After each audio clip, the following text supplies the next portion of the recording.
Hey everybody, Little Joan and Tony D here.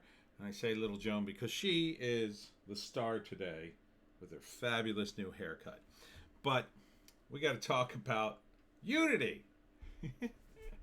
Unity. Joe Biden wants to bring people together.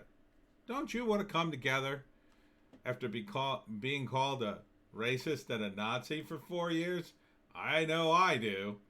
But let's hear from some of the people, some of the Biden supporters, messages to We have a lot of work Trump to do as a voters. country, and I think I'm gonna turn the sound down because there was music and I can't play that.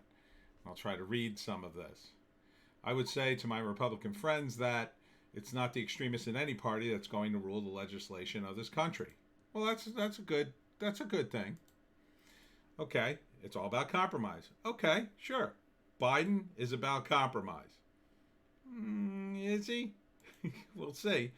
If I had any Trump supporting relatives, I'd say, give us a chance. Let's see what we can do together. If you voted for Trump, sorry about it. uh, it's time for this country to heal. And it's time to put this racist agenda behind us.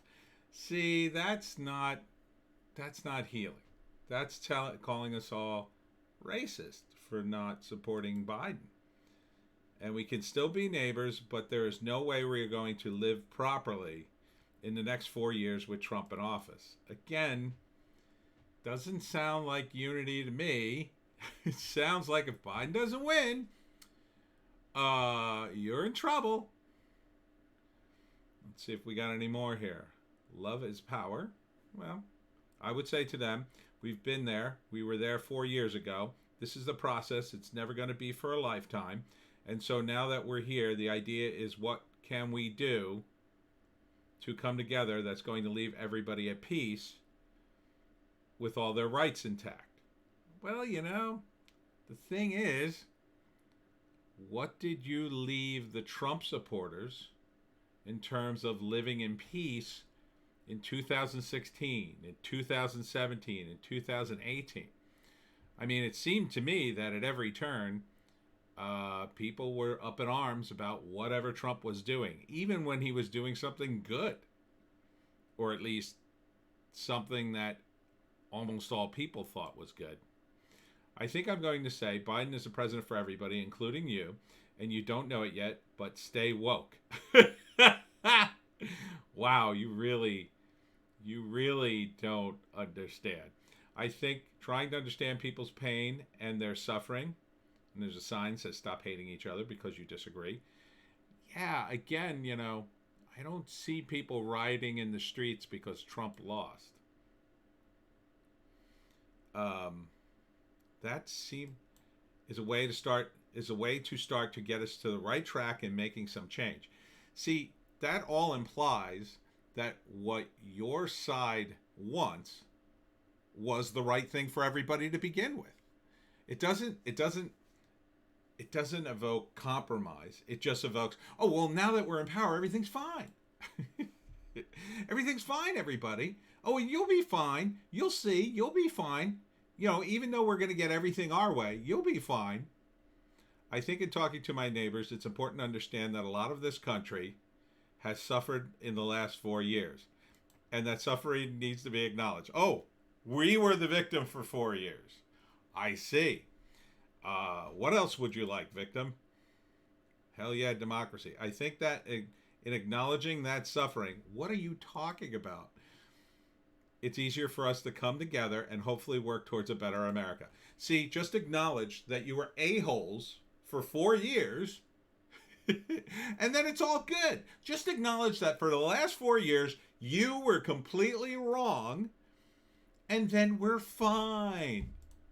Because now we're in power.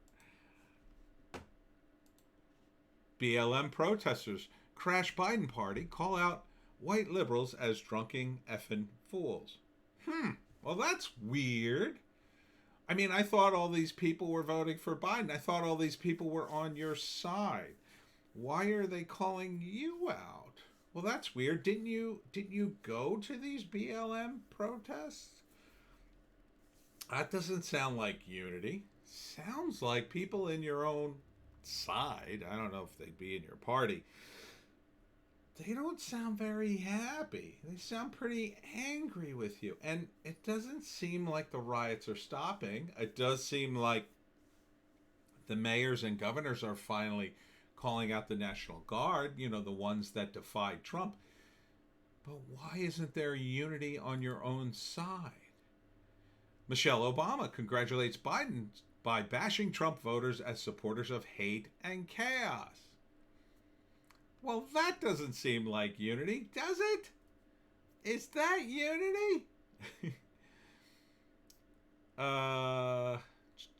a tweet thread meant to congratulate Joe Biden, Michelle Obama could not help but take the opportunity to criticize Trump voters and calling the projected Biden win just the first step in a fight against their ignorance. Wow. Talk about a backhanded compliment. The former First Lady began by saying that she was beyond thrilled that her friend Joe Biden, our first Black and Indian American woman vice president, were set to restore some dignity and competence at the heart of the White House. You see how they insult you every step of the way. It's this like smug nobility and elitism. Well, finally, smart people have prevailed. Finally, peasants like yourselves will get a real president.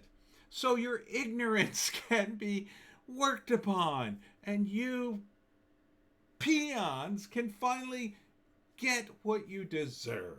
I mean, that's what it sounds like. She then thanked those who helped the Biden campaign before reminding readers that there was still a long way to go because, after all, tens of millions of people voted for the status quo, even when it meant supporting lies, hate, chaos, and division. See, we've got to win over tens of millions of idiots who are racist and stupid and don't, just want to destroy everything. Remind me again, who is burning down the cities? Remind me again, who tried to overturn the discrimination laws in California so they could discriminate against people by their race? Remind me, which side did those things? After we celebrate, we should take a moment to exhale after everything we've been through and remember this is just the beginning, says Michelle. It's the first step. Voting in one election isn't a magic wand, and neither is winning one. Oh, they're going back to sleep, Michelle. Don't disturb them. We see now the reality we can't take even the tiniest part of our democracy for granted. Every single vote must count. Every vote? Or every legal vote? And every single one of us must vote. And as a country, we should be making it easier, not harder, to cast a ballot. Yeah, sure. I agree with that. I think Election Day should be a national holiday where everybody gets the day off so they can go vote. Sadly, though, the mail-in votes screwed everything up. And that's what's going to make you guys probably lose the election. Now, this last bit is truly, truly for the black pill. This is something they're never going to prove, even if it's true. But this is, so don't go crazy with this. But I just pointed out to show you that I know about. Breaking Operation Scorecard, a CIA-run vote theft software was running in every single swing state. Glitches switched votes from Trump to Biden. We have no, these guys are saying there's proof. I don't know if we have direct proof. Until someone like Rudy Giuliani says it, I'd be very wary of pushing this. But I am convinced that they did have some software in there. I think even if they have this in there, there's almost no way to figure it out. Because the very people they would assign to go figure out if this software was used would be the CIA and their computer experts. There'd be almost no way to prove this. But I do think with recounts, they will find that the voting system was just inaccurate, and they'll just say it was a glitch. They won't have any proof either way, so they're not gonna accuse the CIA even if they know they're guilty. But I wouldn't be surprised. I mean, you know, they're the deep state, and they don't like Trump. But the question is there enough people in that organization that they would go this far? I kind of think not.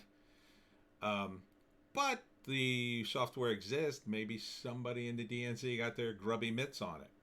We'll see. We'll see. Either way, I think there's not enough time to figure that out. And it's probably going to the Supreme Court. And it's probably going to go to Trump. And I just wonder how these folks, these, in my view, smug, elitist folks, are going to feel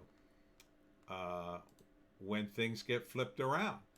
Will they be about unity then? Will they say, oh, well, yeah, that seems fair. There were discrepancies. We threw it to the Supreme Court. It eventually ended up in Congress. Yeah, we're all good with that. I don't think these people will be good with anything other than, and when they put hell yeah democracy, they really should just put hell yeah we won. That's what this is about. However, I think, and this is something Tim Pool said, and I repeated it yesterday, just like when Obama won, your mob is going to go back to sleep. The question is, will they go back to sleep in a month? Will the media put them back to sleep? Are they that confident in their win? Or will they keep pumping the gas, hoping they still stay all pumped up for the big flip? We shall see. There's no guarantee Trump's going to win this. The courts can screw him. They could have destroyed enough evidence that it won't flip. But I think he's got a good shot at it. And this is 2020. So hang on to your hats.